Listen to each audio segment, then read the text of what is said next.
शुरू होने जा रहा है देश का सबसे बड़ा मुकदमा, आपकी अदालत, रजत शर्मा के साथ।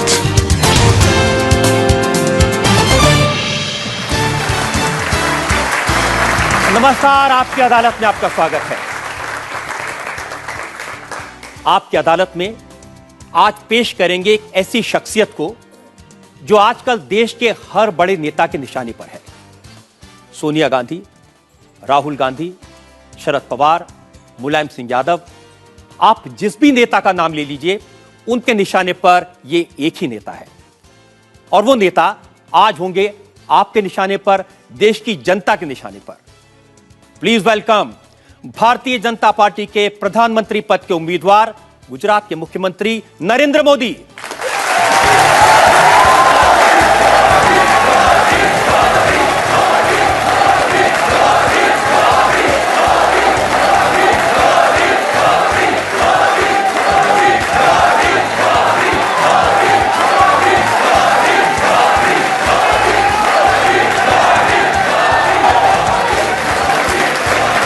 और नरेंद्र मोदी पर आज के इस खास मुकदमे के लिए हमारे जज हैं जेएनयू के प्रोफेसर रह चुके विचारक, थिंकर डॉक्टर पुष्पेश पंत।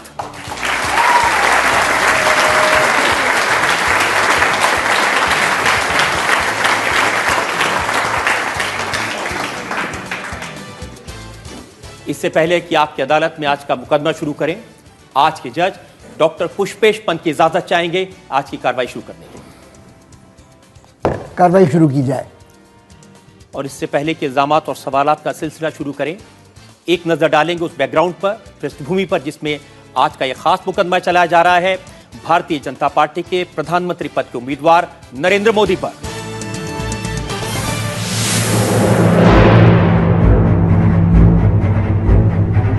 नरेंद्र दामोदर दास मोदी ने बचपन की रातें रेलवे स्टेशन पर चाय बेचते हुए गुजारी थी। आज वही चाय वाला बीजेपी की तरफ से प्रधानमंत्री पद का उम्मीदवार है। एक जमाने में जो नरेंद्र मोदी घर छोड़कर हिमालय की गुफाओं में चला गया था, आज वही नरेंद्र मोदी हर सर्वे, हर ओपिनियन पोल में प्रधानमंत्री पद के सबसे लोकप्रिय दावेदार हैं। जिस नरेंद्र मोदी की आरएसएस में ट्रेनिंग पर्दे के पीछे रहकर काम करने की थी, वही नरेंद्र मोदी आज हर पोस्टर, हर पब्लिसिटी में, हर दीवार पर दिखाई देते हैं। मैं दीप नहीं बुझने दूंगा, मैं देश नहीं मिटने दूंगा। टीवी चैनल्स पर, सोशल मीडिया में, नेशनल प्रेस में नरेंद्र मोदी सबसे ज्यादा चर्चित व्यक्तित्व हैं। 2002 तक जिस व्यक्ति ने न चुनाव लड़ा, न किसी पद पर रहा, वही नरेंद्र मोदी जब गुजरात के मुख्यमंत्री बने तो 3 बार पार्टी को चुनाव जितवाया और अब अपनी पॉपुलैरिटी के दम पर लोकसभा चुनाव में फ्रंट रनर बने हुए हैं। जिस नरेंद्र मोदी को 2 वक्त का खाना जुटाने में दिन रात एक करना पड़ता था, वो नरेंद्र मोदी एक ब्रांड बन गए हैं। इस समय नरेंद्र मोदी देश के सबसे चर्चित और सबसे विवादित नेता हैं।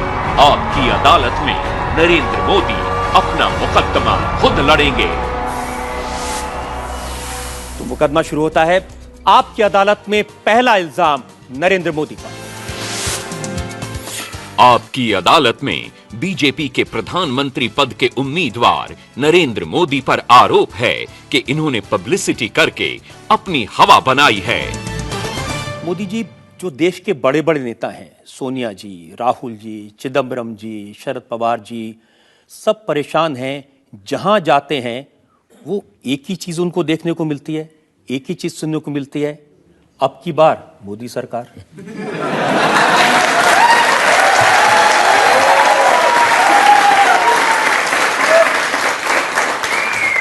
अगर ऐसे शब्दों से किसी को चिंता होती है तो शायद वो छोटेपन की निशानी है, बड़ेपन की निशानी नहीं है। अब मैं आपको बताता हूं सोनिया जी ने क्या कहा।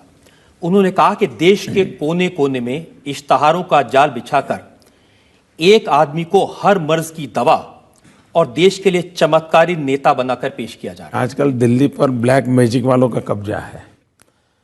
ब्लैक मैजिक हुआ है, सब गायब हो गया है। सब गायब। जिन्होंने नौजवानों के रोजगार गायब कर दिए, जिन्होंने देश का कोयला गायब कर दिया, जिन्होंने बिजली गायब कर दी, तिजोरी गायब कर दी, तो ये ब्लैक मैजिक से ज्यादा अच्छा है ये जादूगरी। देखिए, उनका कहना है कि नरेंद्र मोदी ऐसा माहौल बना रहे हैं कि इनसे बड़ा देशभक्त कोई है ही नहीं। देशभक्ति के नकली नारे लगाकर कुर्सी हासिल करना चाहते हैं। इस देश के 125 करोड़ देशवासी देशभक्त हैं। किसी की देशभक्ति से किसी से नीचे नहीं होती, किसी से ऊपर नहीं होती, और इसलिए न मैं किसी की देशभक्ति पर शक करता हूं और न ही मैं कोई महान देशभक्त होने का दावा करता हूं।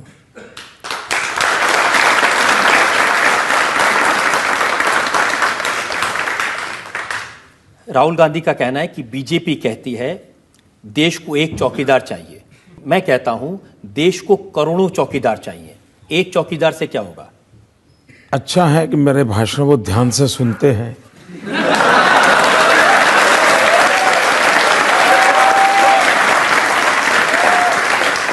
और उन्हें ये मालूम है कि अगर 125 करोड़ चौकीदार होंगे तो कहीं न कहीं अपने काम चल जाएगा।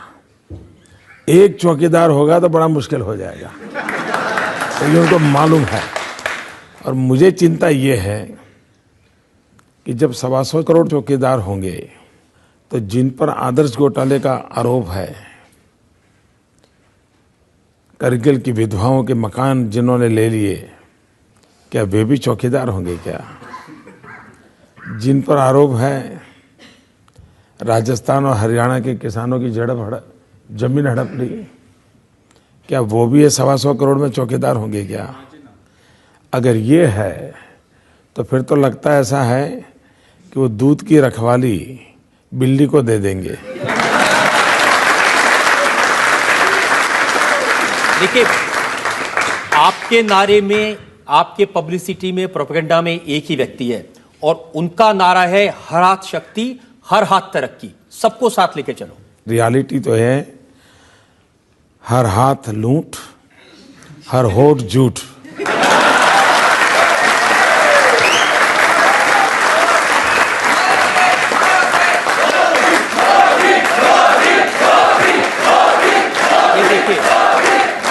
जैसे यहाँ लोग मोदी मोदी कर रहे हैं हर जगह। अब नीतीश जी का मैंने भाषण सुन रहा था, वो कह रहे थे ये सब प्रचार है। टीवी खोलिए मोदी, रेडियो खोलिए मोदी सरकार, एफएम बैंड चलाइए इस बार मोदी सरकार, समाचार पत्र देखिए मोदी। वो कह रहे हैं कि ये मोदी ने अपनी हवा क्रिएट कर दी है, कोई लहर नहीं है, ये सिर्फ अपने आप ही कहते हैं, कोई नहीं कहता। एक तो मैं खुद कभी कहता नहीं हूं भाई, आप लोग बोल रहे थे कि मैं बोल रहा था।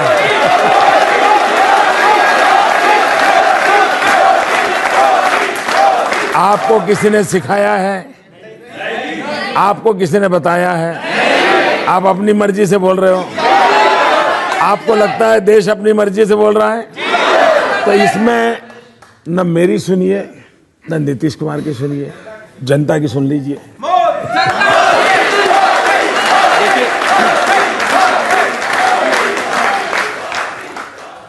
ये जो जनता के मोबाइल फोन है, जो मेरा भी मोबाइल फोन है, इसके ऊपर मैसेज आते हैं। और मैसेज क्या आते हैं ये मैं आपको सुनाता हूं, कैसे हवा बनती है। मैसेज आया, ट्विंकल ट्विंकल लिटिल स्टार, अब की बार मोदी सरकार।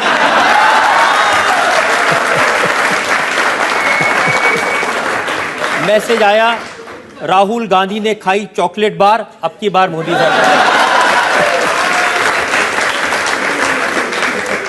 फिर मैसेज आया, पराठों के साथ खाओ अचार, अब की बार मोदी सरकार।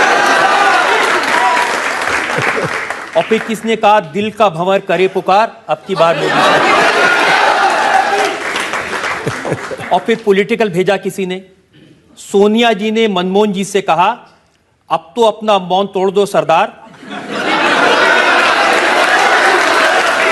मनमोहन जी बोल पड़े, अब की बार मोदी सरकार। और एक अभी थोड़ी देर पहले मैसेज आया है, भाइयों मत मारो चांटा बार बार, मैं भी कहता हूं।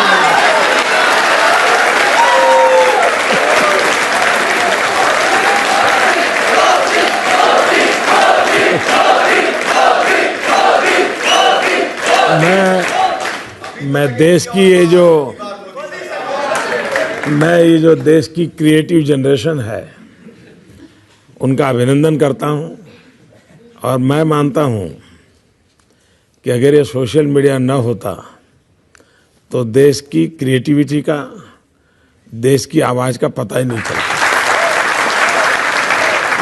अखिलेश यादव आपकी अदालत में आए थे, उन्होंने मुझे कहा कि नरेंद्र मोदी ने ये प्रचार, ये अब की सरकार, ये सब नारा बनाने के लिए एक अमेरिकन एजेंसी को हायर किया है, उसको 1000 करोड़ रुपए दिए। एक तो ऐसा कुछ किया नहीं है, न ही ऐसी कोई कंपनी रखी है, और न मैं ऐसी किसी कंपनी को मिला हूं। अब ये झूठ कई दिनों से चल रहा है। अच्छा हुआ आपने मुझे सवाल पूछ लिया ताकि मुझे सच कहने का मौका मिल गया। अगर सचमुच में 1000 करोड़ रुपए की कंपनी रखी होती तो शायद एक कंपनी वाली बात भी अखबार में नहीं छपती, क्योंकि उसकी इतनी तो ताकत होती ना कि क्या छपवाना क्या नहीं छपवाना। तो इसका मतलब ये मैं आपको कांग्रेस पार्टी के बड़े नेता आनंद शर्मा, कॉमर्स मिनिस्टर हैं, उन्होंने प्रेस कॉन्फ्रेंस की। उन्होंने कहा कि भारतीय जनता पार्टी और नरेंद्र मोदी की पब्लिसिटी पर 10,000 करोड़ रुपए खर्च किए गए। पहला काम आनंद शर्मा जी ने यह करना चाहिए, इलेक्शन कमीशन को चिट्ठी लिखनी चाहिए। दूसरा, उन्होंने एनफोर्समेंट डिपार्टमेंट होता है भारत सरकार को, उसको लिखना चाहिए कि ये 10,000 करोड़ आए कहाँ से, किसके पास आए, उसकी जांच करो। कम से कम बाकी सब कामों में उनकी सरकार विफल गई है, न उनको कुछ करने का सूझता भी नहीं है। मैं उनको आइडिया देता हूं कि कम से कम ये काम करो। उनकी अभी 30-40 दिन बाकी है, पूरी सरकारी मशीनरी लगा दो और देश के सामने कच्चा चिट्ठा खोल के रख दो। और मैं आनंद शर्मा को निमंत्रण देता हूं कि जितना हो सके उतना जल्दी करो। अच्छा, इलेक्शन कमीशन को आचार संहिता के कारण कोई रुकावट आती हो कि ऐसा कर सकते हैं, मैं इलेक्शन कमीशन को लिख करके देने को तैयार हो कि आनंद शर्मा और सोनिया जी की सरकार जितनी भी मोदी की जांच करनी है तो तत्काल कर ले, मुझे अच्छा लगेगा।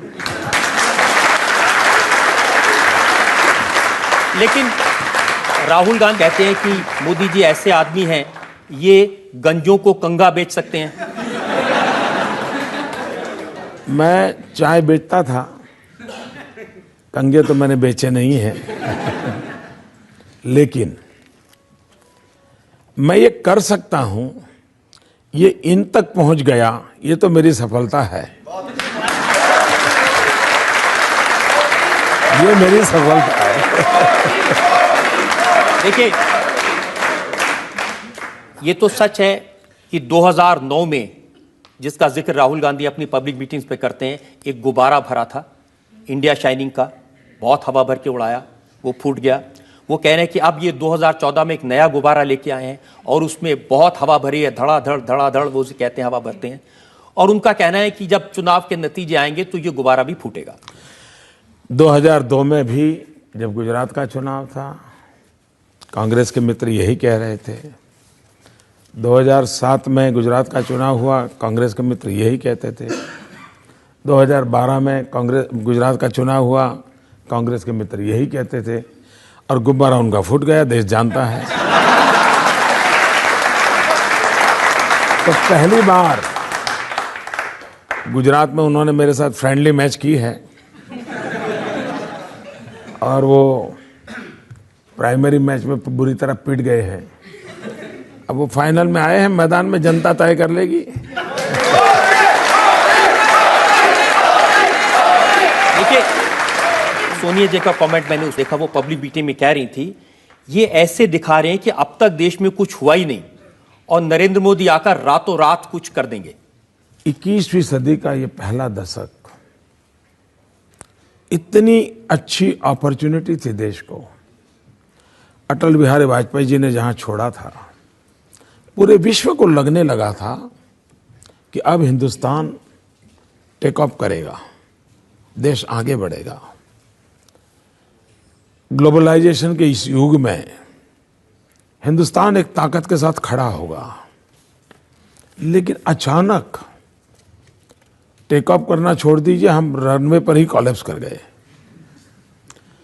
और इसके कारण देश को गंभीर नुकसान हुआ है।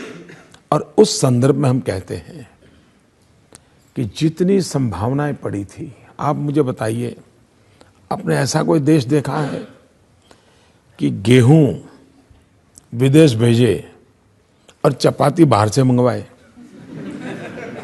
ऐसा कोई देखा है? हम आयरन और विदेश भेजते हैं और स्टील बाहर से मंगवाते हैं। अब इसको क्या कहेंगे?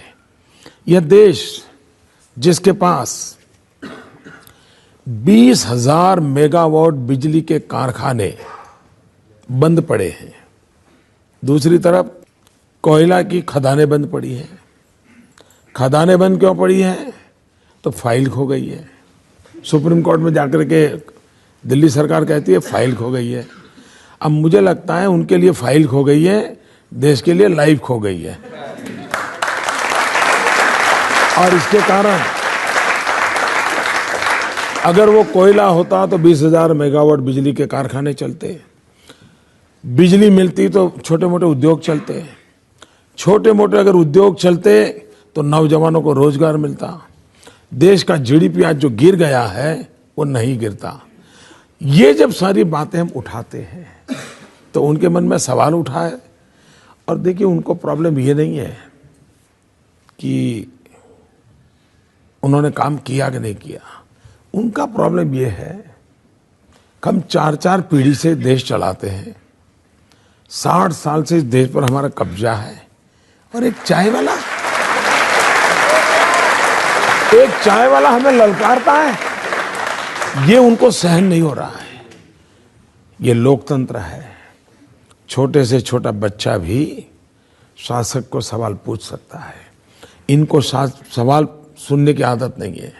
परेशानी इस बात की है, परेशानी इस बात की है कि ये चाय वाला प्रधानमंत्री बनने की कोशिश कर रहा है। पहली बात है,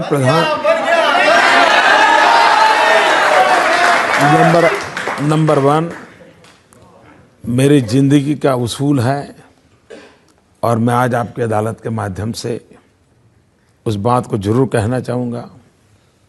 मैं वो इंसान हूँ जिसने इस मिनट तक कभी कुछ बनने का सपना नहीं देखा है, और मैं भी नौजवानों को कहता हूँ, कभी भी बनने के सपने मत देखो। अगर सपना देखना है तो कुछ करने का देखो। मैंने कभी भी बनने का सपना नहीं देखा। मैं तो कभी मेरे गांव में अगर थोड़ी पढ़ाई करने का सौभाग्य मिला होता और स्कूल का टीचर भी बन जाता तो मेरी माँ ने जरूर मिठाई बांटी होती। मैं तो उस बैकग्राउंड का हूँ।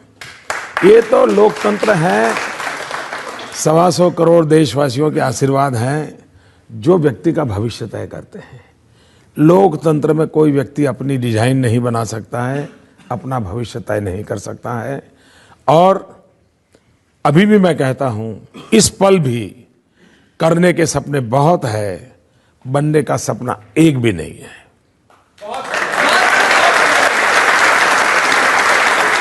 मैं आपकी इस बात से बिल्कुल सहमत हूं कि देश की जनता तय करती है कौन प्रधानमंत्री बनेगा, कौन चुनाव भी जीतेगा, और ये चुनाव के बाद जरूर तय भी हो जाएगा। लेकिन मेरे पास इल्जामात की बहुत लंबी फहरिस्त है। एक ब्रेक के लिए रुकेंगे और ब्रेक के बाद आपकी अदालत में नरेंद्र मोदी पर जनता के इल्जामात और सवालात का पेपर। आजम खां का जो आज का बयान है वो आपको बताता हूं। उन्होंने कहा कि एक कुत्ते का बच्चा मोटर के पहिए के नीचे आ जाए तो गम जरूर होता है, कुत्ते के बच्चे के बड़े भाई नरेंद्र मोदी जी, हमें तुम्हारा गम नहीं चाहिए। Thank you very much. क्योंकि शायद वफादारी में कुत्ते से बढ़कर के कोई होता नहीं।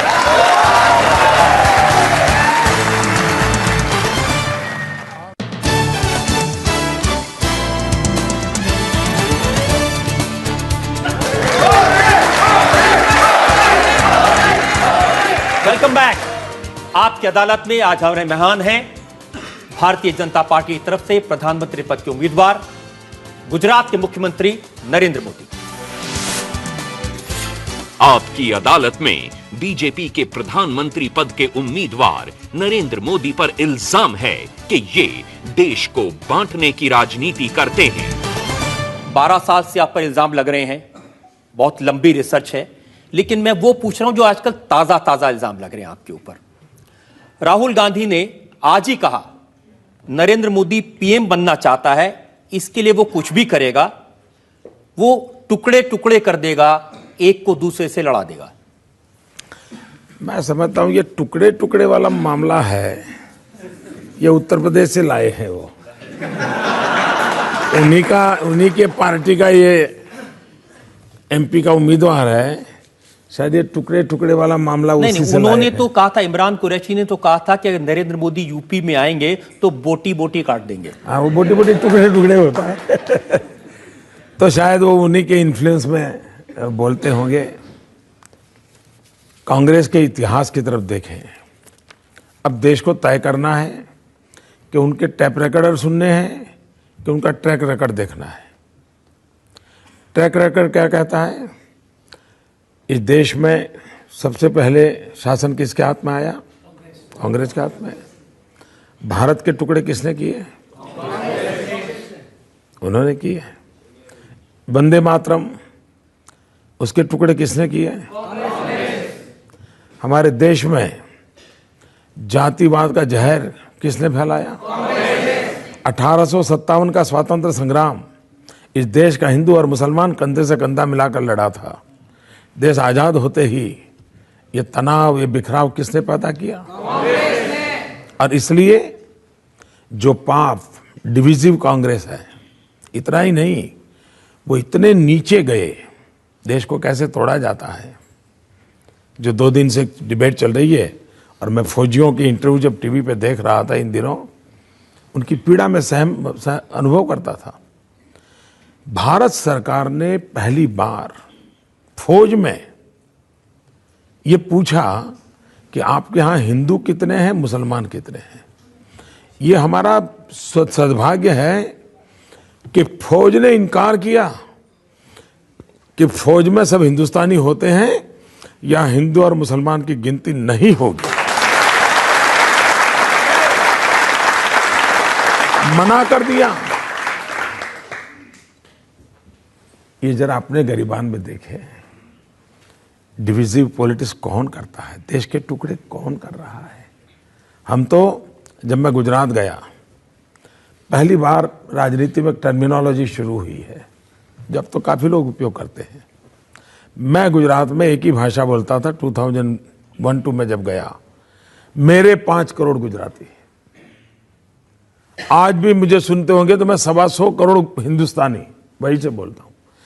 ये भाई, डिकना भाई, फलाना भाई, ये पूरी टर्मिनोलॉजी को खत्म करने का मैंने प्रयास किया है। और धीरे धीरे हर एक राज्य के मुखिया अपने राज्य की पूरी पॉपुलेशन बोलते हैं। अब मैं आपको उदाहरण देता हूं। आपने कांग्रेस की काफी धुलाई कर दी।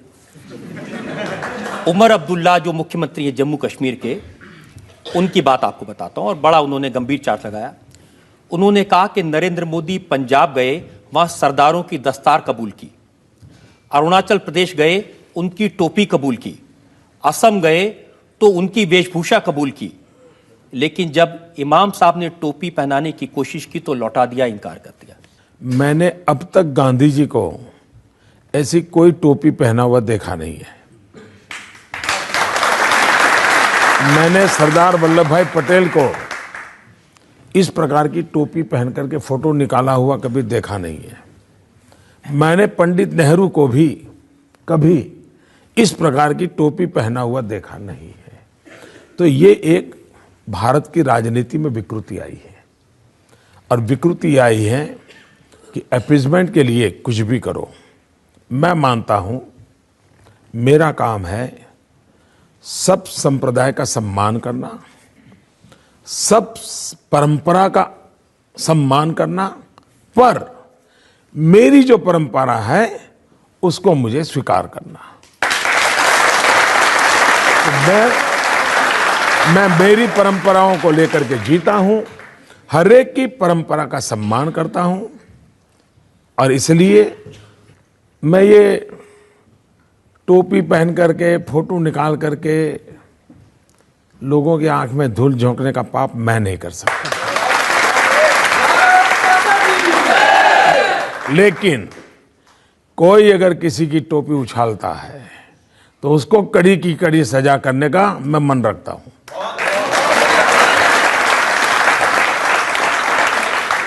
वो टोपी किसी भी संप्रदाय की क्यों ना हो, वो पगड़ी किसी परंपरा की क्यों ना हो, उसको अगर कोई उछालता है तो उछालने वाले पर कड़ी से कड़ी सजा हो, ये जिम्मा शासन में बैठे हुए व्यक्ति का होता है और उसमें मैं प्रतिबद्ध हूं।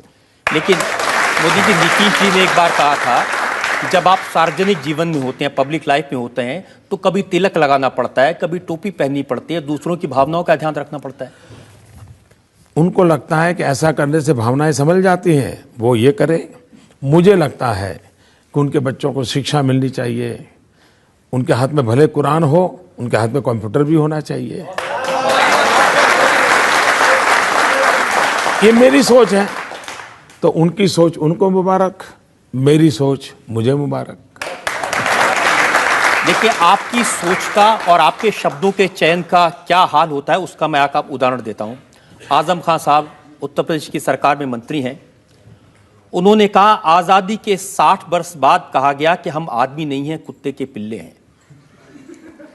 जिसने कहा हो उसने गलत किया हो। कौन है वो ऐसा कहने वाला? ये आपने कहा था। मैं कभी ऐसा न सोच सकता हूं, न मैं बोल सकता हूं। देखिए, वो जो एक इंटरव्यू मेरे पास में है जो आपने दिया था, हाँ। उस इंटरव्यू में आपने कहा, ये मैं बता देता हूं, हमारे यहाँ देखिए हेडलाइन छपी हुई है, जी जी, मैं हम इंसान हैं, कुत्ते का बच्चा भी कार के नीचे आ जाए तो दुख होता है। हाँ, लेकिन उसमें किसी को कहाँ कहा है मैंने? आपके के शब्द है, आपकी क्या हो रही है? देखिए, मैं आपको मुजरिम मैं हूं, लेकिन मैं एक सवाल पूछ ले रहा हूं, इसको दोबारा पढ़िए आप। मैं पूरा पढ़ देता हूं। ऊपर वाला पहले पढ़ लीजिए। ऊपर तो है, हम इंसान हैं, कुत्ते का बच्चा भी कार के नीचे आ जाए तो दुख होता है। ये तो हमारे हेडलाइन है। यहाँ, लेकिन आप पूरी बात तो सुनने दीजिए ना। हाँ, मैं आपको पूरी बात। आपसे पूछा गया सवाल 2002 में जो हुआ उस पर आपको अफसोस है, तो आपने कहा भारत का सुप्रीम कोर्ट दुनिया में अच्छी अदालत के तौर पर जाना जाता है। इसकी रिपोर्ट में मुझे पूरी तरह क्लीन चिट दी गई। इससे अलग एक बात, ये कोई भी व्यक्ति जो कार ड्राइव कर रहा हो और हम पीछे बैठे हों, कुत्ते का एक छोटा बच्चा पहिए के नीचे आ जाए तो दुख होगा कि नहीं? जरूर दुख होगा। मैं मुख्यमंत्री हूं या नहीं, लेकिन मैं एक इंसान हूं। हमारे देश में ऐसा कहते हैं कोई भी, अरे भाई चींटी मर जाए तो भी पीड़ा होती है, चींटी मर जाए तो भी पीड़ा होती है। ये आपकी संवेदना की तीव्रता को व्यक्त करने के लिए मुहावरे होते हैं। उसको अगर कोई ये कहे कि आपने इंसान को चींटी कह दिया, तो मैं समझता हूं इस प्रकार का इंटरप्रिटेशन करने वालों का प्रॉब्लम है। दूसरा, जिसने मेरा इंटरव्यू लिया था, जब हिंदुस्तान के कुछ मीडिया के मित्रों ने उसको उछाल दिया, जिसने इंटरव्यू लिया था वो विदेशी होने के बावजूद भी उसने ट्वीट किया कि मोदी ने ना ऐसा कहा है, न हमने ऐसा समझा है, ये गलत इंटरप्रिटेशन हो रहा है। यानी इंटरव्यू लेने वाला एक फॉरेनर भी मेरी संवेदना को समझ पाया। लेकिन जो न्यूज ट्रेडर्स हैं, मैं मीडिया की बात नहीं कर रहा हूं। मीडिया तो बहुत अच्छा है, मीडिया की ताकत बहुत महत्वपूर्ण है, इसलिए मुझे मीडिया के खिलाफ कुछ नहीं कहना है। लेकिन जो न्यूज ट्रेडर्स है, इन न्यूज ट्रेडर के लिए माल बेचने के लिए काम आता है तो उपयोग करते हैं। लेकिन आजम खां का जो आज का बयान है वो आपको बताता हूं। उन्होंने कहा कि एक कुत्ते का बच्चा मोटर के पहिए के नीचे आ जाए तो गम जरूर होता है, हमें तुम्हारा गम नहीं चाहिए।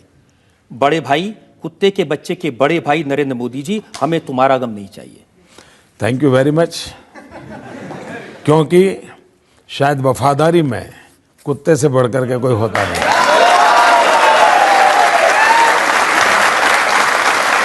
और मुझे गर्व है, मुझे इस बात का गर्व है कि मुझ में इस वफादारी के गुण किसी ने देखे हैं जो मेरे देश के काम आएंगे।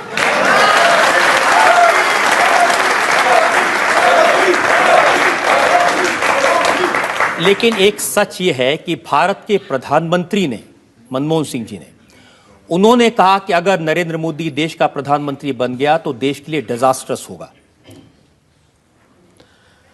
शायद उनकी खुद की पार्टी ने फिर बाद में ये कहा कि प्रधानमंत्री जी ने ऐसा नहीं बोलना चाहिए था।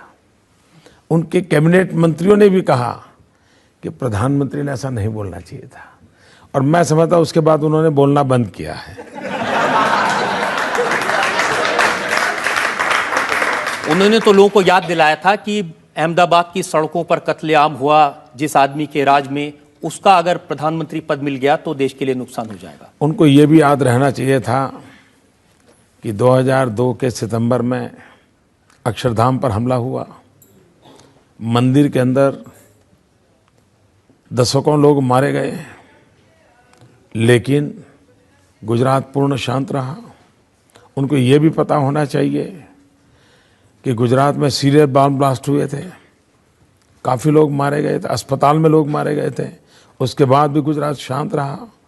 जहाँ गुजरात में क्रिकेट की मैच पर दंगे होते थे, जहाँ गुजरात में पतंग चगाने में दंगे होते थे, वो गुजरात आज 12 साल हो गया कर्फ्यू किस चीज़ को कहते हैं वहाँ के बच्चों को मालूम नहीं है। ये शांति, और आज गुजरात ने जो विकास किया है, प्रगति की है, उसका मूल कारण है गुजरात की शांति, गुजरात की एकता, गुजरात का भाईचारा, गुजरात की सद्भावना। वही हमारी सबसे बड़ी पूंजी है जिसके आधार पर गुजरात आगे बढ़ा है। देश भी अगर देश को आगे बढ़ना है तो शांति, एकता, भाईचारा, सद्भावना, इन गुणों को जितना हम बढ़ावा देंगे, देश को आगे बढ़ाने में एक बहुत बड़ा कैटलिक एजेंट का वो रोल प्ले करेगा। मैं आपकी ये बात मान लेता हूं, और आपके विरोधी भी इस बात को मानते हैं कि 12 साल से गुजरात में दंगे नहीं हुए। लेकिन जब उत्तर प्रदेश के मुख्यमंत्री अखिलेश यादव आपकी अदालत में आए तो उन्होंने कहा कि मुजफ्फरनगर में जो दंगे हुए थे वो मोदी ने करवाए थे। मैं नहीं जानता हूं कि उनको रात को नींद आती है कि नहीं आती है, क्योंकि वो काफ़ी परेशान है। अभी तो मैं 5-6 बार उत्तर प्रदेश गया हूं, तो उनकी मुसीबत मैं समझ सकता हूं, और इसलिए उनको दिन में भी मोदी याद आते हैं, रात में भी मोदी आते हैं। वो शेर की चर्चा करते हैं तब भी उनको मोदी याद आते हैं, वो लैपटॉप की चर्चा करते हैं तो भी उनको मोदी याद आते हैं। तब उनको वो हर जगह पे मोदी दिखते हैं, तो उनकी कठिनाई है।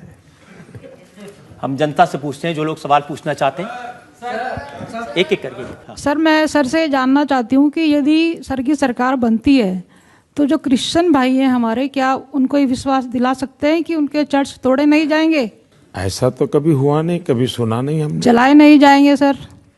ऐसा न सुना है न कभी हमने नहीं, वो एक आश्वासन चाहते हैं, शायद उनके मन में उनकी सेफ्टी का आश्वासन चाहते हैं सर। मैं आपको बताता हूँ। एक तो ऐसा मैंने कहीं सुना नहीं है, नंबर 1। नंबर 2, गुजरात के अंदर दुनिया की सबसे छोटी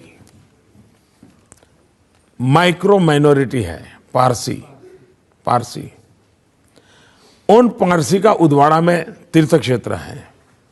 हमारी सरकार आने के बाद और उसको ग्लोबली, और मैंने तो कहा ये रिलीजियस हार्मनी का वर्ल्ड कैपिटल बन सकता है, ऐसा बनाने में मैं लगा हुआ हूं। पारसी का स्थान है, और इसलिए भारत के जहन में नहीं है।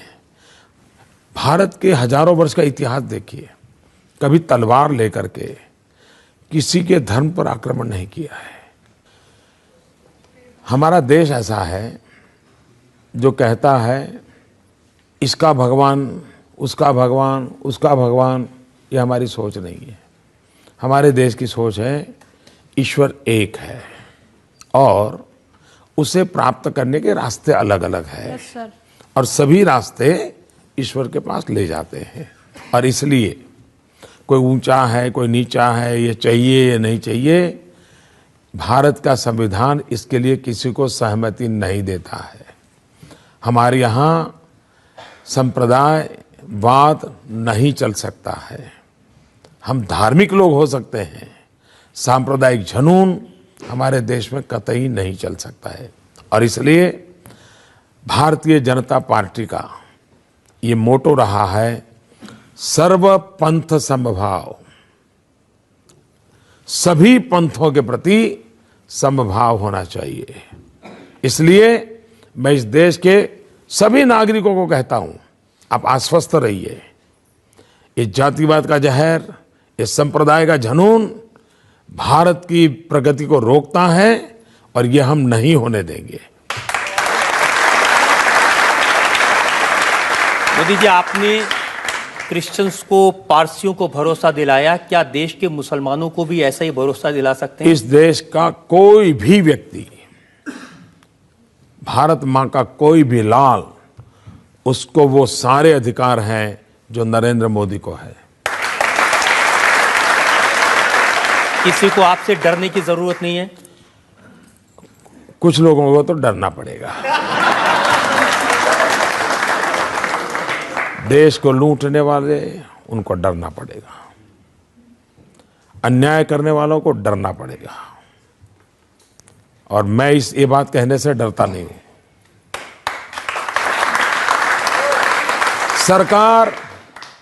सरकार ऐसी नहीं हो सकती कि जिसमें जो मर्जी पड़े वो चले। कानून का राज होना चाहिए, लोगों को सुरक्षा का एहसास होना चाहिए, लोगों को अपने जीवन जीने का भरोसा होना चाहिए। ये नहीं है, यही तो मुसीबत है। और नहीं है उसका कारण है न कानून का डर है, न व्यवस्था का डर है, न अफसर का डर है। आपको घर में भी कुछ तो डिसिप्लिन रखनी पड़ती है, और डिसिप्लिन रखना गुनाह है तो भारत की भलाई के लिए वो गुनाह भी मुझे मंजूर है। एक और ब्रेक के लिए मुझे रुकना है, और ब्रेक के बाद आपकी अदालत में नरेंद्र मोदी पर इल्जाम और सवाल आपका। सबसे ज्यादा पावर में कौन रहा? सबसे ज्यादा जहर किसने चखा? सबसे ज्यादा जहर किसके पेट में है? तो जहर सबसे ज्यादा कौन उगलेगा? अब बताइए मैं क्या करूं?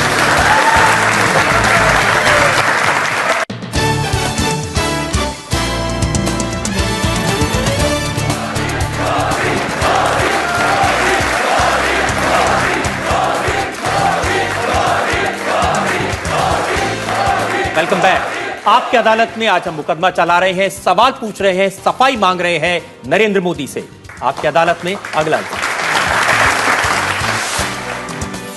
आपकी अदालत में बीजेपी के प्रधानमंत्री पद के उम्मीदवार नरेंद्र मोदी पर आरोप है कि इनके गुजरात के विकास के दावे झूठे हैं। मोदी जी, बहुत चर्चा आजकल गुजरात के विकास की हो रही है। मुलायम सिंह यादव ने यह कहा कि वो नरेंद्र मोदी से जानना चाहते हैं कि यूपी की तरह क्या गुजरात में भी मुफ्त सिंचाई है, मुफ्त दवाई है, मुफ्त पढ़ाई है? ये उन्होंने आगे भी पूछना चाहिए था।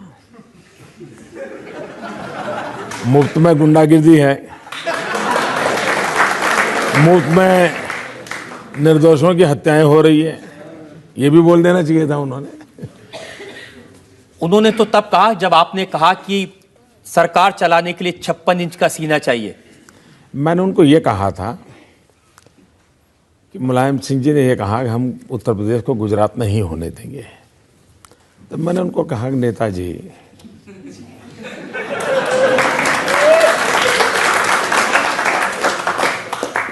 गुजरात बनाने के लिए 56 इंच का सीना लगता है। और फिर मैंने आगे कहा था, गुजरात बनाने का मतलब होता है 24 घंटे 365 दिन बिजली।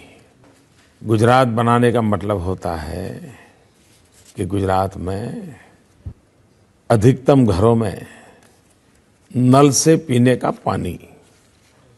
गुजरात बनाने का मतलब होता है 99% गांवों में पक्की सड़क, ये होता है। तो मैंने कहा इसके लिए आप में दम नहीं है। आप जातिवाद की राजनीति करते रहो, उससे आगे आप निकल नहीं सकते। लेकिन राहुल गांधी तो कहते हैं ये जो कुछ आपने इमेज बनाई है गुजरात की, बिजली की, पानी की, रोजगार की, ये सारी मार्केटिंग करके बनाई है।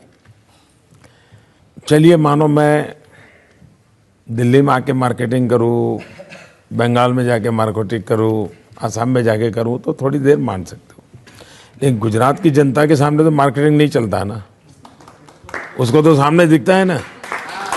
मैं कहूं कि मैंने रोड बनाया और रोड नहीं है तो गुजरात की जनता के गले उतरेगा? नहीं उतरेगा ना। मैं कहूं कि मैंने खेती में काम किया तो गुजरात की जनता को नहीं, झूठ बोल रहा है मोदी। अगर ऐसा होता तो मोदी 2002 में न जीतता, 2005 में नहीं जीतता, 2007 में नहीं जीता, 2004 के पार्लियामेंट में गुजरात में नहीं जीते, 2009 के पार्लियामेंट में नहीं जीते। एक भी चुनाव हम हारते ही नहीं है। और डेवलपमेंट के मुद्दे पर चुनाव लड़ने की हिम्मत अकेली गुजरात में हुई है। आज देश में अभी भी हम लोकसभा का चुनाव डेवलपमेंट के मुद्दे पर लड़ रहे हैं, लेकिन बाकी सारे लोग भाग रहे हैं, डेवलपमेंट के मुद्दे पर आने को तैयार नहीं, उनकी हिम्मत नहीं है, क्योंकि उनको लगता है कि ये जिम्मा है जो जवाब देना पड़ता है। देखिए मैं 2001 में जब गुजरात गया तो लोग मुझे मिलने आए। मैं बहुत सालों के बाद गुजरात गया था, मेरा तो कोई इस क्षेत्र से लेना देना नहीं था। मुख्यमंत्री बनने से पहले मुख्यमंत्री का चैम्बर भी नहीं देखा था, एमएलए भी नहीं बना था, स्कूल के टीचर का भी चुनाव नहीं लड़ा था। तो मेरा तो मैं नया था, सीख रहा था, लोग मुझे मिलने आते थे। बोले मोदी जी कुछ करो या ना करो, कम से कम शाम को खाना खाते समय बिजली मिले, इतना तो करो। मतलब उस समय गुजरात में शाम को भी भोजन के समय बिजली नहीं मिलती थी।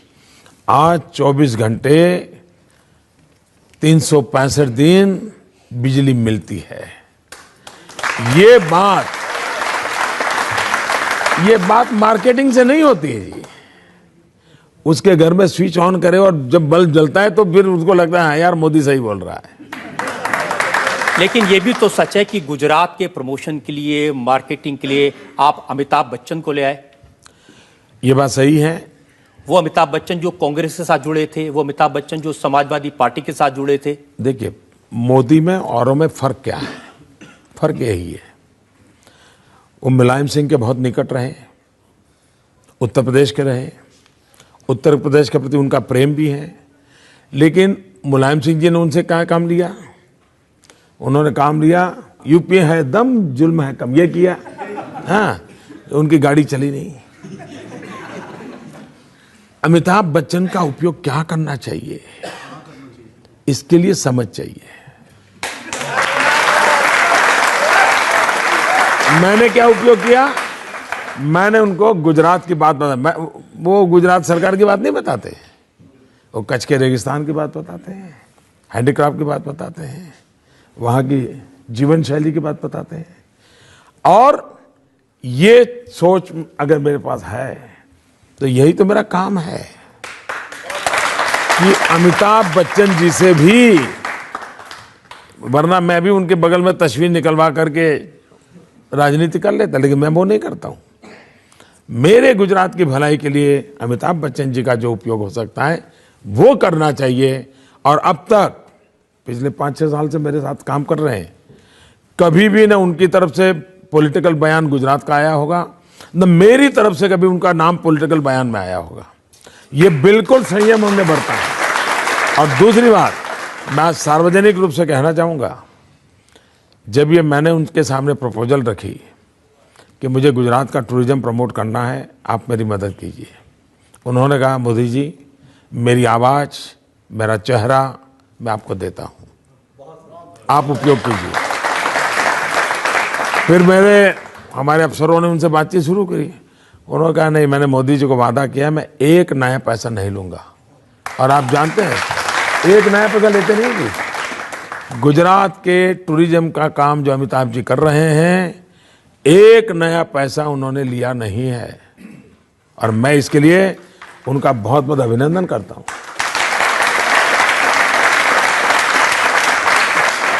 हम तो सोचते थे वो बहुत पैसा कमा रहे होंगे गुजरात सरकार से।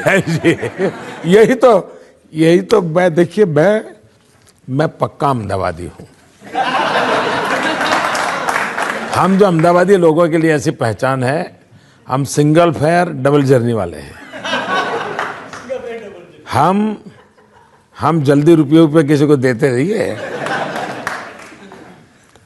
तो वैसे भी हमारा स्वभाव, और अमिताभ जी को लगा भाई मोदी जी की अगर नहीं देते हैं तो फिर ये बात बार बार क्यों आते हैं कि उद्योगपतियों को आपने सस्ती जमीन दे दी, टाटा को दे दिया, अडानी को दे दिया, अंबानी को दे दिया। मैं बताता हूं, ये सारे आरोप राजनीति से प्रेरित है।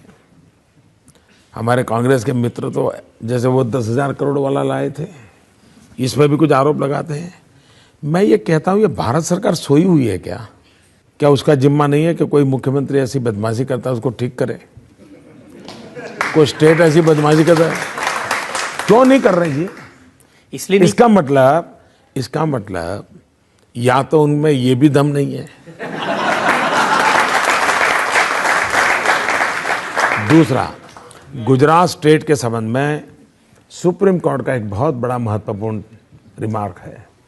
सुप्रीम कोर्ट ने कहा है कि जमीन देने के संबंध में और जमीन संपादन करने के संबंध में गुजरात की पॉलिसी इतनी उत्तम है, देश के अन्य राज्यों ने उस मॉडल को स्वीकार करना चाहिए। सुप्रीम कोर्ट का कहना है। तीसरी बात, ये जो झूठ चल रहा है ना, नैनो को जमीन दी, नैनो को 1 इंच जमीन सरकार ने नहीं दी है।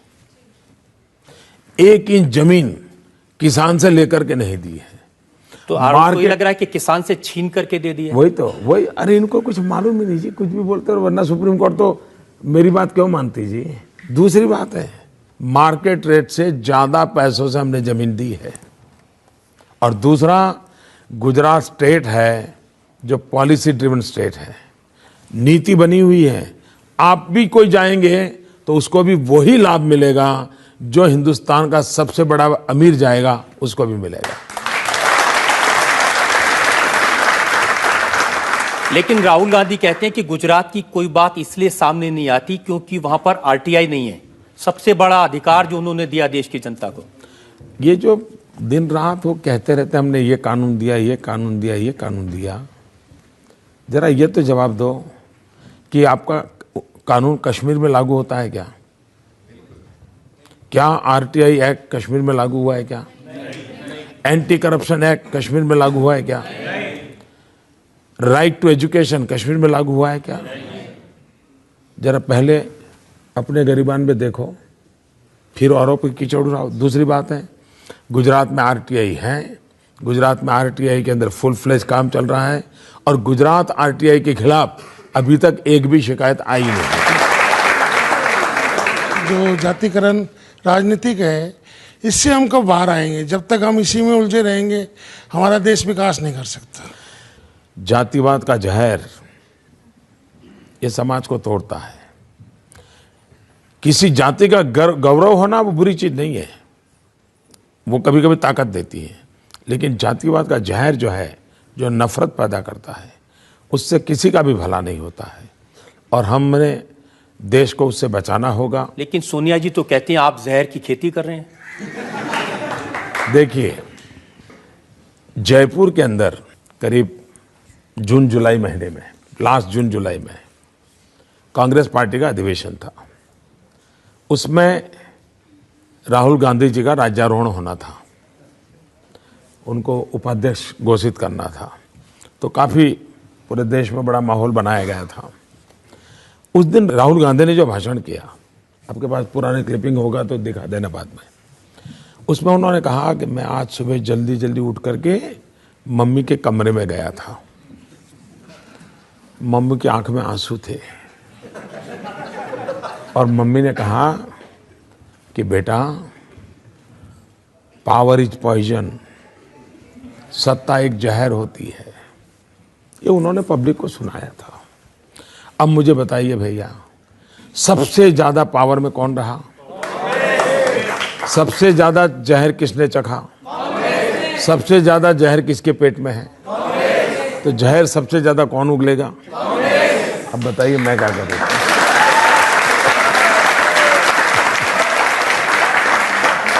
देखिए, सच ये है कि अगर आज के इलेक्शन कैंपेन को देखते हैं तो मौलाना मदनी ने एक बड़ी बात कही।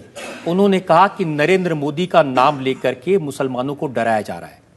आप एकता की बात कर रहे हैं, लेकिन आपके नाम से देश टूट सकता है। मेरे नाम से नहीं टूट सकता है, इस प्रकार के लोग जो बोल रहे हैं उनसे टूट सकता है, उन्हीं से टूट रहा है। वही तो कह रहे हैं मदनी जी, अगर ये कह रहे हैं तो मोदी तोड़ रहा है ऐसा नहीं कह रहे। वो ये कहता है ऐसा बोलने वाले तोड़ रहे हैं, ऐसा कह रहे हैं। वो कह रहे हैं कि नरेंद्र मोदी का नाम लेकर के मुसलमानों को डराया जा सकता है। तो मोदी में ऐसा क्या है कि मुसलमान डरते हैं उससे? गुजरात में हमारा अनुभव है कि मोदी का नाम लेने से डरते नहीं है, और ज्यादा उत्साहित होते हैं, काम करने में लग जाते हैं।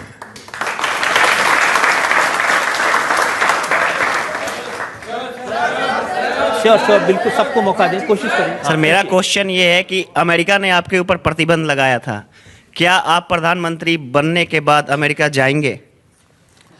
2005 में जब ये वीजा को लेकर के मेरे साथ जो कुछ भी हुआ, उस दिन मैंने प्रेस को मिला था मैं, और उस दिन मैंने स्टेटमेंट किया था। मैंने कहा कि हम ऐसा हिंदुस्तान बनाना चाहते हैं ताकि अमेरिका वीजा लेने के लिए लाइन में खड़ा रहे।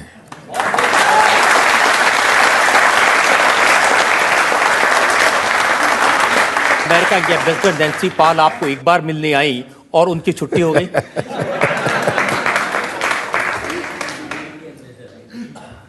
अब ये खोज का विषय है, शायद पत्रकार लोग जल्दी खोज पाएंगे। एक और ब्रेक के लिए मुझे रुकना है, और ब्रेक के बाद आपकी अदालत में नरेंद्र मोदी पर इल्जाम और सवालात का एक और। हर पोस्टर पर मोदी का नाम होता है। ऐसा लग रहा है कि भारतीय जनता पार्टी में कोई दूसरा नेता बचा ही नहीं है। हम एक टीम है, एक बहुत बड़ी टीम है। तो पिछले 6 महीने में अडवाणी जी 3 बार क्यों रूठ गए? और जसवंत सिंह, आपने उनको टिकट नहीं दिया। मुख्तार अब्बास नकवी ने ट्वीट किया, साबिर अली पार्टी में आए हैं, अब दाऊद इब्राहिम की एंट्री होगी।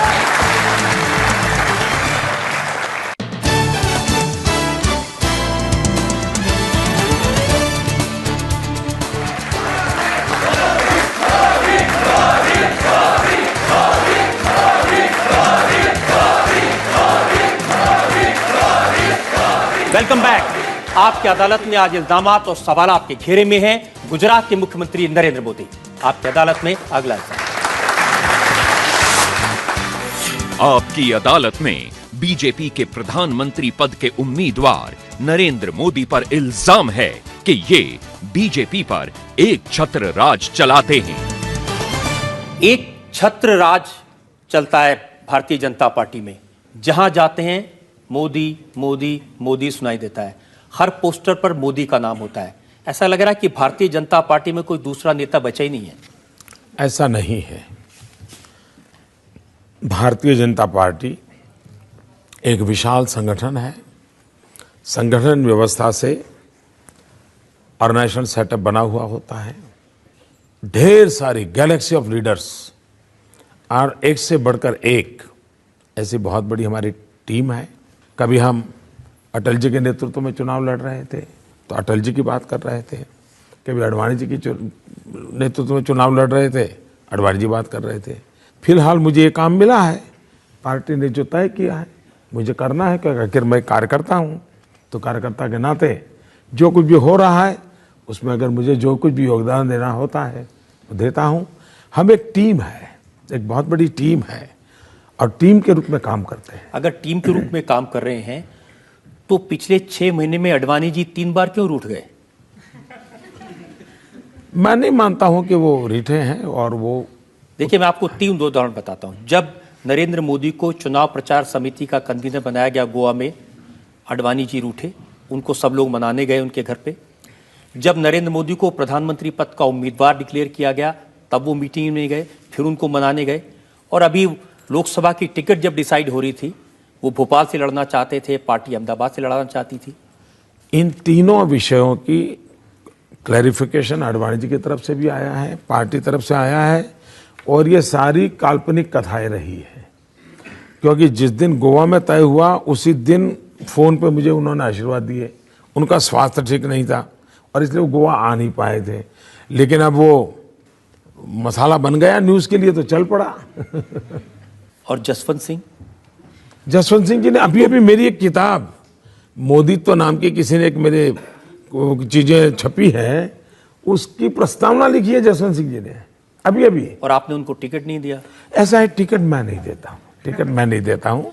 स्टेट इलेक्शन कमेटी अपना रिकमेंडेशन भेजती है, सेंट्रल इलेक्शन कमेटी करती है। और उनके बेटे को अभी अभी असेंबली में चुनाव लड़वाया, जिताया है। जसवंत सिंह जी के बेटे उसी बाड़मेर लोकसभा क्षेत्र से एमएलए है। तो ऐसा नहीं है कि कोई उनके प्रति कोई नकारात्मक भाव था, लेकिन ये बात सही है।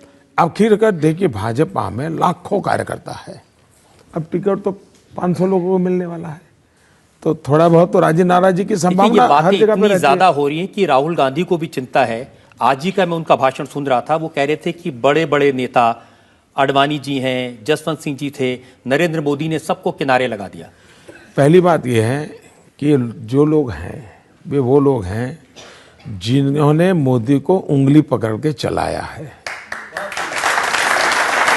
और आज भी ये वो लोग हैं जिनके चरणों में बैठ करके मैं जीवन की बहुत कुछ शिक्षा दीक्षा लेता हूँ।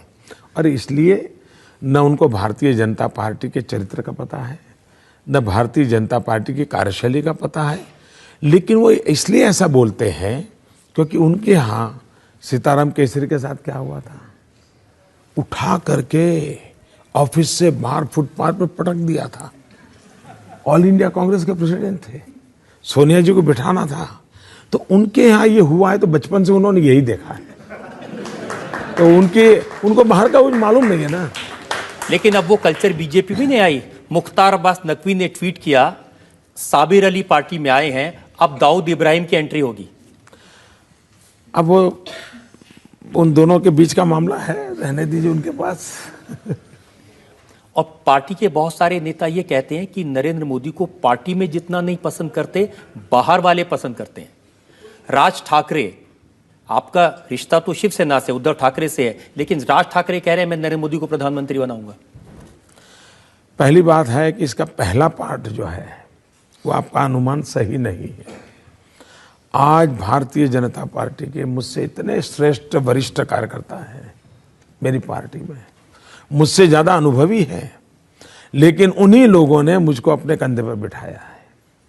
मेरी पार्टी के लाखों कार्यकर्ता आज रात दिन देखे बिना इतना पसीना बहा रहे हैं। अगर मैं जो कुछ भी हूं तो उन पार्टी के लाखों कार्यकर्ताओं की बदौलत हूं। अगर आज मैं इतना ऊपर दिखता हूं तो मेरी पार्टी का जो शीर्ष नेतृत्व है उसने मुझे अपने कंधे पर बिठाया है, इसके कारण दिख रहा हूं। इसलिए मेरी पार्टी में कोई मेरे साथ नहीं है, ये मैं सोच भी नहीं सकता हूं। वो सब हैं, इसलिए तो मैं यहां दिख रहा हूं। अगर वो ना होते तो मैं धरती पर भी कहीं नजर नहीं आता। तो रियलिटी ये है। दूसरी बात है, जब सारा देश अगर ये कुछ बातें कह रहा है तो और भी लोग कहते होंगे, और दलों के लोग भी कहते होंगे। कुमार विश्वास, मैंने सुना कि वो आपकी तारीफ में कविताएं पढ़ते रहे हैं और कहते हैं कि नरेंद्र मोदी मुझसे बात करते थे। ये बात सही है, मैं तो बात सबसे करता हूं जी। ज्यादातर लोग ये चलाते हैं कि मोदी किसी से बात नहीं करते, कम से कम वो सच तो बोला कि मैं बात करता हूं। लेकिन कांग्रेस में कम से कम ये क्राइसिस नहीं है, वहां तो तय है कि लीडर कौन है, किसकी कमांड चलेगी। और यही तो कांग्रेस की दुर्दशा का कारण है। देश की आरती उतारने के बजाय वो एक ही परिवार की आरती उतार रहे हैं, यही तो मुसीबत का कारण है। मनमोहन सिंह जी ने ये कहा कि Rahul Gandhi has outstanding credentials to become prime minister और मैं उनके नेतृत्व में काम करने को तैयार हूं। आपकी पार्टी में किसी बड़े नेता ने यह कहा कि मैं आपके नेतृत्व में काम करने को तैयार? इसका कारण है कि मैं कहता हूं कि मैं सबके नेतृत्व में काम कर रहा हूं। मैं यही तो कहता हूं ना कि सब मेरे नेता हैं, उनकी शिक्षा दीक्षा से मैं बढ़ रहा हूं और मैं इन्हीं के अंडर में काम करता हूं। लेकिन जिनके अंडर आप काम करने की बात कर रहे हैं, ऐसे ही मुरली मनोहर जोशी हैं, वो बनारस से लड़ना चाहते थे, आप पहुंच गए वहां। मुझे निमंत्रण दिया है जी, और उनको तो कानपुर की बहुत अच्छी सीट पर लड़ रहे हैं और मैं मानता हूं वो अपने जीवन में सर्वाधिक वोट से इस बार जीतने वाले हैं। सर, आप जब प्रधानमंत्री बनेंगे तो अडवाणी जी को आप प्रेसिडेंट बनाएंगे क्या? ऐसा है, अगर मोदी प्रधानमंत्री बनेगा तो उसका मतलब है कि अडवाणी जी ने उसको बनाया है। जो मुझे बनाते हैं उनको मैं क्या बनाऊंगा? मैं पूछना चाहती हूँ मोदी जी से, सभी पार्टीज ने अपने मैनिफेस्टो में रखा है कि हम महिलाओं की सुरक्षा के लिए काम करेंगे या उनको सुरक्षित देखेंगे, तो आप ऐसा क्या करेंगे कि हम लोग अपने आप को सुरक्षित समझें?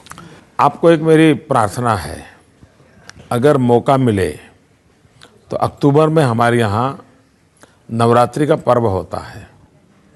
एक बार गुजरात में नवरात्रि का पर्व देखने आइए और रात को 1-2 बजे ऐसे ही जरा टहलने के लिए निकलिए।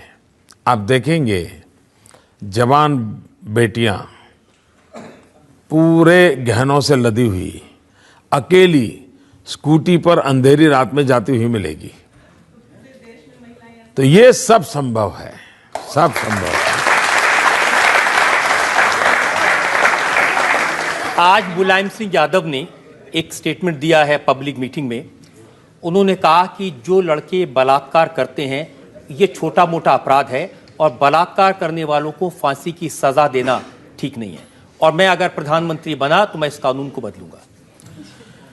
अगर आप ऐसी चीजें इकट्ठी करोगे तो जब मुंबई में इतना बड़ा आतंकवादी आक्रमण हुआ तो कांग्रेस के वहाँ के गृह मंत्री ने बयान दिया था, ऐसी छोटी मोटी घटनाएं होती रहती है। ये माइंडसेट है ना, वही देश के लिए बहुत बड़ा संकट है। हमें इन घटनाओं के लिए पीड़ा नहीं हो रही है। ठीक है, उसको सुधार करने में शायद समाज को शिक्षित करना, संस्कार, बहुत चीजें जरूरत लगेगी, लेकिन हम कैसे इनसेंसिटिव हो सकते हैं? पल भर के लिए सोचिए कि आप ही वो बालिका हैं जिस पर ये जुल्म हुआ है, तो क्या आप ये सोचेंगे कि छोटी मोटी घटना हो गई? एक बार सोच लीजिए आप खुद एक बालिका है, या ये सोच लीजिए आपकी अपनी बेटी है और उस पर जुल्म हुआ है, और तब आपका रूप देखिए आपको क्या विचार आता है। भारत की हर बेटी हमारी अपनी बेटी है।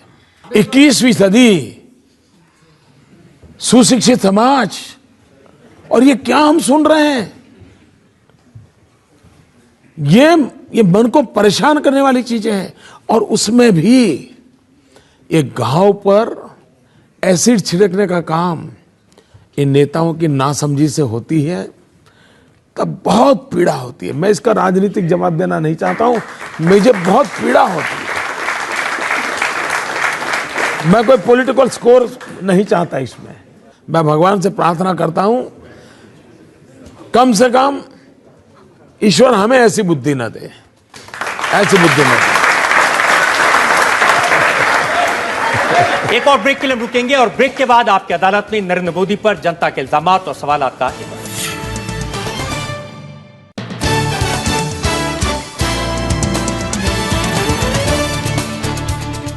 Welcome back.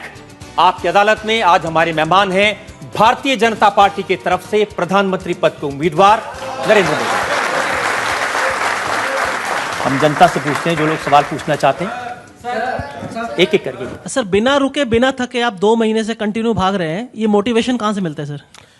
एक तो इसको मैं 15 सितंबर से शुरू किया था, अभी चल रहा है अप्रैल।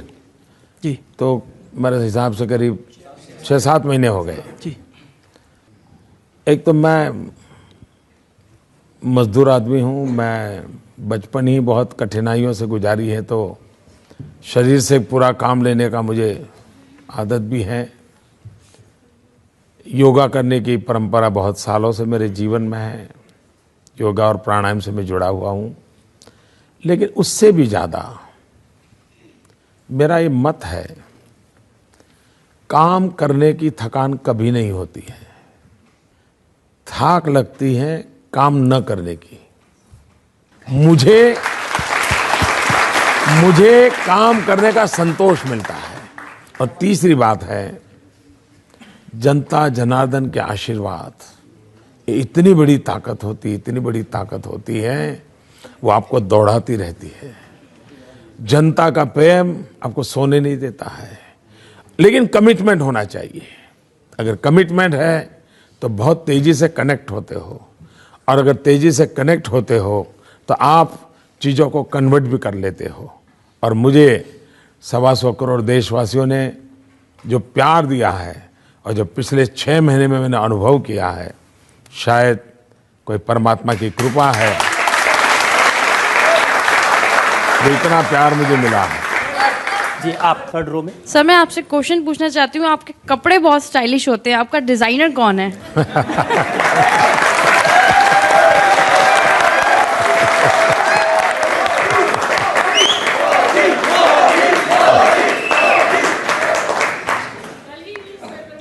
देखिए, ऐसा है कि मैं अब इस ऐसी जगह पे पहुंचा हूं तो भांति भांति की बातें होती हैं, लेकिन मैं रियलिटी बताऊं।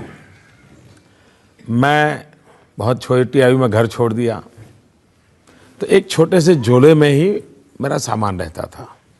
मैं करीब 40-45 साल से परिव्राजक के नाते घूम रहा हूं, और करीब 40 साल मैंने भिक्षा मांग करके खाया है। मैं लोगों के घर में भिक्षा मांग करके खाता था। अब मेरा सामान कम रहे और कपड़े खुद धोता था, तो कपड़े धोने में ज़्यादा तकलीफ नहीं हो, तो मैंने क्या किया, मेरा एक कुर्ता था लंबी स्लीव वाला, तो मुझे लगा कि ये जगह ज़्यादा लेता है, धोने में मेरा टाइम जाता है और बैग में है, तो मैंने खुद ने काट दिया और उसमें से मेरा हाफ स्लीव बन गया। और ये कई 25-30 साल से मैं ऐसे ही कपड़े पहनता हूँ।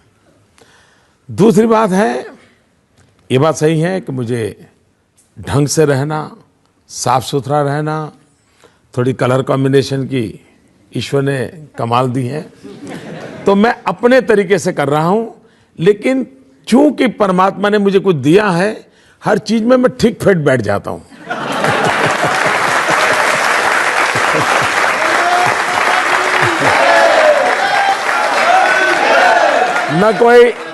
न कोई मेरा फैशन डिजाइनर है, न ही कोई इस प्रकार की व्यवस्था है। जरूर टेलर तो लगता है, तो टेलर के वो बनाता है और वही मेरी गाड़ी चलती है। लेकिन मुझे अच्छा लगा ये सुन करके कि मैं कुछ ढंग से रहता हूँ। कोई जानता नहीं था जी आपके जीवन के बारे में, अभी थोड़े दिन पहले पता चला आप स्टेशन पर चाय बेचते थे। ये बात सही है कि मैं खुद इन चीज़ों को ज़्यादा बताता नहीं हूँ। गुजरात में लोगों को काफ़ी पता है, गुजरात में कोई नया नहीं है। लेकिन अब जरा गुजरात के बाहर मेरी बातें बहुत हो रही, तो फिर अपने आप, और आजकल तो मीडिया इतना वाइब्रेंट है कि हमारे जेब से अगर कोई चीज़ गिर भी जाए तो अखबार में तस्वीर आ जाती है। तो पता चला, फिर क्या हुआ कि एक दिन मैं यहाँ दिल्ली में आया था, शायद अक्टूबर महीने में यहाँ की रैली थी।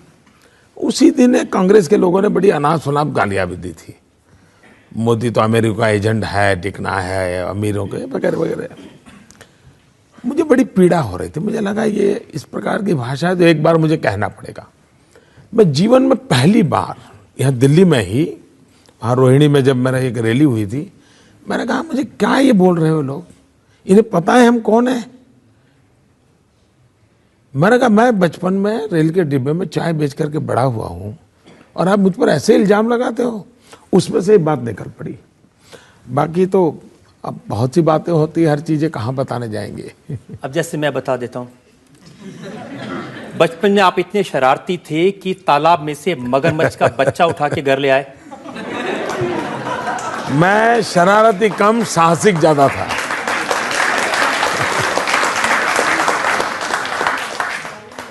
हमारी बात सही है कि थोड़ा मेरे गांव में बहुत बड़ा तालाब है और मुझे तैरने का, पानी में रहने का और कपड़े धोने जाता था तो काफ़ी कुछ। तो एक दिन ले आया, फिर स्कूल ले गया तो हमारे टीचर वगैरह बड़े परेशान हो गए। लेकिन कुछ आश्चर्य नहीं लगता कि जो चाय बेचता था स्टेशन पे, जो घर छोड़ के भिक्षा मांग के खाना खाता था, आज वो नरेंद्र मोदी ब्रांड बन गया। उसके नाम से कॉमिक बिकते हैं, साड़ियाँ बिकती हैं, चिप्स बिकते हैं, हर तरह की चीज़ नरेंद्र मोदी के नाम से बिकती है। आश्चर्य तो है, मुझे जरूर आश्चर्य है, आपकी बात से मैं सहमत हूँ, क्योंकि मेरा जो बैकग्राउंड है आज भी मेरा परिवार, आप जब आश्चर्य होगा, मैं एक देश के समृद्ध राज्य का मुख्यमंत्री हूँ, लेकिन मेरी माँ आज भी 8 बाय 8 के कमरे में रहती है। इसलिए मेरे लिए तो आश्चर्य है ही। मेरा कोई बैकग्राउंड नहीं है, मेरे जीवन में कैसे आया मुझे बड़ा अजूबा लग रहा है कि ये कहाँ से हुआ है, कैसे हुआ है, पता नहीं जनता की क्या इच्छा है या नियति क्या क्या इच्छा है, मैं खुद ही सोच नहीं सकता हूँ। और मुझे भी कोई अगर देश के लोग सुनते हैं, कोई गाइड करे कि ऐसा मेरे जीवन में कैसे आया होगा, तो मैं भी समझना चाहूँगा। 2002 के घटनाओं के बाद पूरा भारतीय मीडिया, विदेशी मीडिया, यहाँ के राजनीतिक दल आपके पीछे हंटर लेके पड़ गए। आपको शक्ति कहाँ से मिली ये सब सहन करने की? बहुत कठिन था ये दौर, शक्ति आपने कहाँ से? अगर आप सत्य के सहारे जीते हैं तो फिर जुल्म सहने की बहुत बड़ी ताकत मिल जाती है। और मैं सत्य के सहारे जिया हूँ, जुल्म आज भी चल रहे हैं और शायद वो कठोर तपस्या थी, उसमें से मैं तप करके निकला हूँ। इसी के कारण शायद 125 करोड़ देशवासी मुझे इतना प्यार कर रहे हैं। अगर मैं तपाया न होता, कठोर अग्नि परीक्षा से न निकला होता, तो शायद देश इतना प्यार मुझे नहीं करता। आप कह रहे हैं कि आपने सत्य के साथ रहे, शक्ति भी आप में थी, तो फिर आज आपकी अदालत में आपने इन घटनाओं पर बात की है, इसके पहले आपने बात क्यों नहीं की? पहली बात यह है कि मुझे जब जहां भी जिसने भी पूछा, मैंने हर सवाल का जवाब दिया है, हर सवाल का। लेकिन मैं अनुभव करता हूं कि कुछ लोगों को सवाल का जवाब नहीं चाहिए, उन्हें तो वो जो चाहते हैं वो ही वाक्य चाहिए। और उनकी मुसीबत यह है कि वो इतना होमवर्क करके आते नहीं है, इसलिए फिर मेरे से ज्यादा सवाल करते नहीं है। वो तो एक ही बात चाहते हैं कि नरेंद्र मोदी माफी मांग लें। मैं तो दिन रात, हर पल, हर कदम, मैं सुबह उठता हूं तो भी पृथ्वी माता की माफी मांग करके पैर रखता हूं जी। मैं कौन होता हूं? मैं तो एक बालक हूं जी, ये दिव्य सृष्टि का।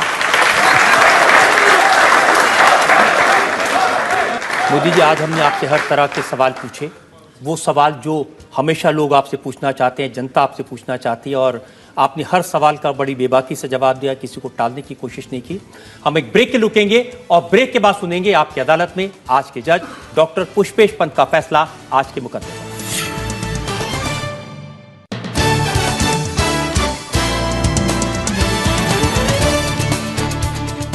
Welcome back. आपकी अदालत में आज हमने मुकदमा चलाया भारतीय जनता पार्टी की तरफ से प्रधानमंत्री पद के उम्मीदवार नरेंद्र मोदी पर। हमने नरेंद्र मोदी से इलेक्शन कैंपेन के दौरान लग रहे हर इल्जाम पर सफाई मांगी। अब वक्त है आपकी अदालत में आज के जज, जाने माने विचारक, लेखक डॉक्टर पुष्पेश पंत के फैसले का। आज इस अदालत में जो मुकदमा चलाया गया वो कई मामलों में असाधारण है। इस देश में ऐसा तो हुआ है कि जो कुर्सी पर बैठे हुए प्रधानमंत्री हैं वो दैत्याकार भ्रष्टाचारों के आरोप में कटघरे में खड़े किए जाते रहे हैं। मगर ये शायद पहली बार हो रहा है कि जो प्रधानमंत्री पद का दावेदार मात्र भर है उसे भावी प्रधानमंत्री मानकर शपथ ग्रहण करने के पहले ही इस कटघरे में खड़ा कर दिया गया है। दूसरी अहम बात जो ध्यान देने लायक है और अदालत उसे रेखांकित करना चाहती है कि पिछले 12 साल से ये अभियुक्त निरंतर अदालतों के कटघरे में खड़ा किया जाता रहा है, मीडिया के कटघरे में खड़ा किया जाता रहा है और कोई भी विपक्षियों की सरकार होते हुए, जांच के सारे साधन उनके पास होते हुए 10-12 वर्षों में गुनाहगार साबित नहीं किया जा सका है। तीसरी बात जो कानून के राज के साथ जुड़ी है, इस देश की सर्वोच्च न्यायालय की निगरानी में सीधे काम कर रही स्पेशल इन्वेस्टिगेटिंग टीम ने सबूतों के अभाव में उन्हें मुजरिम नहीं पाया है। इस सब के बावजूद कानून के एक बुनियादी सिद्धांत की अवहेलना करते हुए कि बार बार एक ही मुकदमे में बरी किए जाने के बाद किसी व्यक्ति पर बार बार मुकदमा कायम नहीं किया जा सकता, ये काम आज भी जारी है। जितने आरोप इस अदालत में आज नरेंद्र मोदी पर लगाए गए, उन्होंने कटघरे में बैठे वाणी का संयम गंवाए बिना उन सभी का काफ़ी असरदार तरीके से जवाब दिया, अपनी सफाई पेश की और अदालत सबूतों के अभाव में उन्हें अपराधी नहीं समझती। पर यह अदालत अपना कर्तव्य समझती है कि मोदी जी को सतर्क करे कि आने वाले 5 वर्षों में भी या शायद उसके बाद भी वो लगातार बार बार कटघरे में खड़े किए जाते रहेंगे, क्योंकि इस देश की 1.25 अरब जनता अपने प्रधानमंत्री से ये कड़ी पड़ताल पूछताछ करती रहेगी कि उनके सपनों को साकार करने के लिए चुनाव अभियान के दौरान जो वादे उन्होंने किए हैं उन्हें वो कैसे पूरा करते हैं।